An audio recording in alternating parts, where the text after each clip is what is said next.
जय श्री श्याम। बोलो कार्तिक के ठाकुर महाराज की जय। कार्तिक मास बड़ा ही पावन मास है। इस मास में हमें कार्तिक महात्म और कार्तिक मास की कथाएं नियमित रूप से सुननी चाहिए और कार्तिक के सभी नियमों का पालन करना चाहिए। कार्तिक मास की कृष्ण पक्ष की त्रयोदशी को धनतेरस का त्योहार मनाया जाता है। आज हम धन्वंतरी जयंती या धनतेरस की कथा सुनेंगे। तो चलिए शुरू करते हैं। अत्यंत प्राचीन काल का आख्यान है कि एक दिन भगवान विष्णु लक्ष्मी जी के साथ मृत्युलोक में विचरण कर रहे थे। एक स्थान पर कुछ सोचकर विष्णु भगवान ने लक्ष्मी जी से कहा, तुम तब तक यहीं बैठी रहो जब तक मैं लौट ना आऊं। मैं कुछ कार्यवश कहीं जा रहा हूँ। ध्यान रखना कि तुम दक्षिण दिशा की ओर बिल्कुल ना देखना। इतना कहकर भगवान विष्णु स्वयं दक्षिण दिशा की ओर चले गए। लक्ष्मी जी विचार करने लगी, क्यों भगवान विष्णु ने मुझे तो दक्षिण दिशा की ओर देखने से मना किया है, पर स्वयं दक्षिण दिशा की ओर गए हैं। इसमें अवश्य ही कोई रहस्य है। मन में ऐसा विचार कर लक्ष्मी जी दक्षिण दिशा की ओर देखने लगी। दक्षिण दिशा की ओर देखते हुए लक्ष्मी जी ने बड़ा ही एक सुंदर सा पीली सरसों का खेत देखा।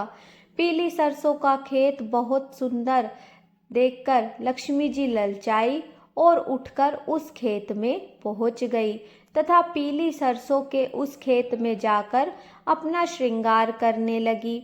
इसके बाद लक्ष्मी जी सरसों के खेत में कुछ और आगे बढ़ी तो उन्हें गन्ने का एक खेत दिखाई दिया। वे गन्ने के खेत से गन्ना तोड़कर चूसने लगी। इतने में ही भगवान लौटकर आ गए। उन्होंने तब तक लक्ष्मी जी को गन्ने के खेत से गन्ना चूसते देखा तो वे बहुत क्रोधित हुए। भगवान ने क्रोधित होकर कहा, हे लक्ष्मी जी, आपने किसान के खेत से गन्ना तोड़कर बड़ा भारी अपराध किया है। इस अपराध के प्रायश्चित स्वरूप आपको इस खेत के स्वामी की 12 वर्षों तक सेवा करनी पड़ेगी। भगवान विष्णु लक्ष्मी जी को वहीं छोड़कर स्वयं क्षीर सागर में चले गए। विवश लक्ष्मी जी भगवान की आज्ञा मानकर उस खेत के स्वामी किसान के घर चली गई तो उसकी सेविका बनकर उसकी सेवा करने लगी। लक्ष्मी के किसान के घर आते ही उन्नति होने लगी। कुछ ही समय में उसका घर धन धान्य से भर गया। वह एक संपन्न किसान हो गया। वह किसान लक्ष्मी जी की कृपा से धनी हो गया। फिर भी लक्ष्मी को पूरे 12 वर्षों तक उसकी सेविका अथवा दासी बनकर उसके यहाँ रहना पड़ा। जब 12 वर्षों का समय व्यतीत हो गया तो एक दिन लक्ष्मी जी को साथ लिवा ले जाने के लिए भगवान विष्णु उस किसान के घर आ पहुँचे और भगवान विष्णु अपने साथ लक्ष्मी जी को लेकर जाने लगे। तब किसान ने भगवान को अपने साथ लक्ष्मी ले जाने से रोक दिया। जब भगवान ने देखा कि किसान किसी तरह से लक्ष्मी जी को उनके साथ ले जाने से मना कर रहा है तो किसान से भगवान ने कहा, तुम सहपरिवार जाकर गंगा स्नान कराओ। गंगा स्नान के समय तुम इन चारों कौड़ियों को गंगा जी में छोड़ देना। जब तक तुम लौटकर नहीं आओगे तब तक हम तुम्हारे साथ यहीं रहेंगे। इस बात का मैं वचन देता हूँ। भगवान पर विश्वास करके किसान सहपरिवार गंगा स्नान करने चला गया। गंगा में स्नान करने के बाद जैसे ही वह किसान भगवान की दी हुई चारों कौड़ियों को गंगा जी में छोड़ने लगा, वैसे ही गंगा जी के जल से 4 हाथ प्रकट हुए। वे चारों कौड़ियाँ ले गए। किसान ने जब यह चमत्कार देखा तो वह गंगा जी से कहने लगा, हे गंगा मैया, कृपा कर मुझे यह तो बताइए, आपके अंदर से ये 4 हाथ किसके निकले हैं। इस पर गंगा जी बोली, ये 4 हाथ तूने देखे थे, ये मेरे ही हाथ हैं, परंतु यह तो बता कि मुझे भेंट करने के लिए जो ये तू 4 कौड़ियाँ लाया था, तुझे किसने दी। इस पर किसान बोला, हे गंगा मैया, मेरे घर 2 नए प्राणी आए हैं।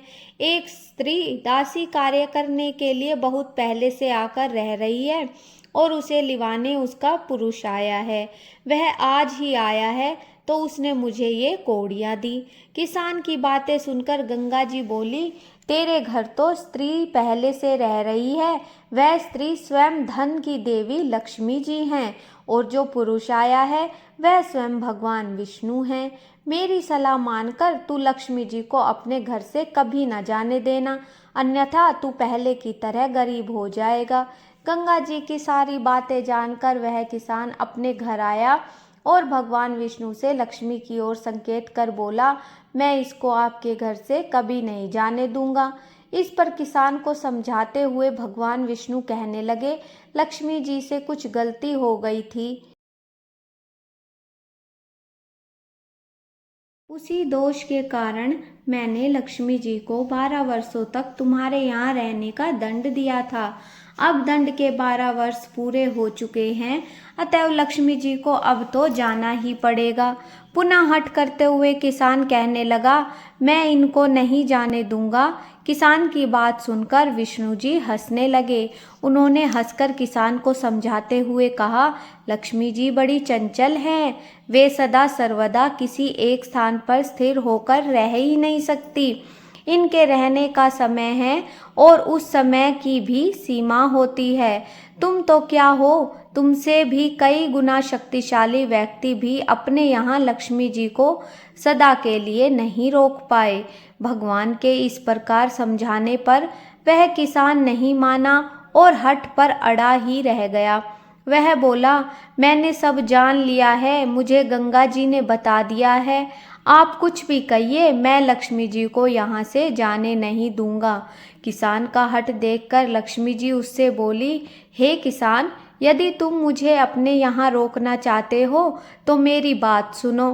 कल धनतेरस है, अतएव कल के दिन ही तुम अपने घर को लीप पोत कर साफ करना। फिर साफ सुथरे घर में रात्रि के समय तुम घी का दीपक जलाकर रखना। उस समय मैं तुम्हारे घर पर आऊंगी, तब तुम मेरी पूजा करना। मैं तुम्हें आंखों से तो दिखाई नहीं पड़ूंगी, पर तुम मेरे ऊपर विश्वास करो कि मैं तुम्हारे घर जरूर आऊंगी। लक्ष्मी जी की बात सुनकर किसान ने उन्हें हाथ जोड़कर प्रणाम किया। जैसी आपकी आज्ञा मैं वैसा ही करूँगा। किसान को ऐसा कहते ही लक्ष्मी जी विराटाकार होकर 10 दिशाओं में फैल गई और भगवान विष्णु देखते रह गए। दूसरे दिन किसान ने सब कुछ लक्ष्मी जी के कहे अनुसार ही किया। इस पर उस किसान का घर भी धन धान्य से भर गया। इसके बाद तो वह किसान प्रति वर्ष इस प्रकार की भक्ति भाव से नियमित रूप से लक्ष्मी जी की पूजा करने लगा। उसने कभी अपना कर्म भंग नहीं किया। वह जीवन भर लक्ष्मी जी की पूजा करता रहा और लक्ष्मी जी की कृपा से उसका घर सदैव धन धान्य से भरपूर बना रहा। उसको देखकर कुछ और व्यक्तियों ने भी उससे पूछा तो उसने सारी बातें बता दी। इस प्रकार अन्य व्यक्ति भी लक्ष्मी जी का पूजन करने लगे। सबों को लक्ष्मी जी ने किसान की तरह सुखी कर दिया। तब से धनतेरस के दिन लक्ष्मी जी का पूजन करने की प्रथा प्रचलित हो गई। लक्ष्मी जी उस गरीब कृषक की तरह तुम मुझ पर भी अपनी कृपा बनाए रखना और अपने सब भक्तों पर इसी प्रकार कृपा करना। बोलो लक्ष्मी मैया की जय। यदि आपको हमारी ये धनतेरस की कथा अच्छी लगी, पसंद आई तो वीडियो को लाइक करें, चैनल को सब्सक्राइब करें और डेली नोटिफिकेशन के लिए बेल आइकन को ज़रूर दबाएं। बोलो श्री कृष्ण महाराज की जय।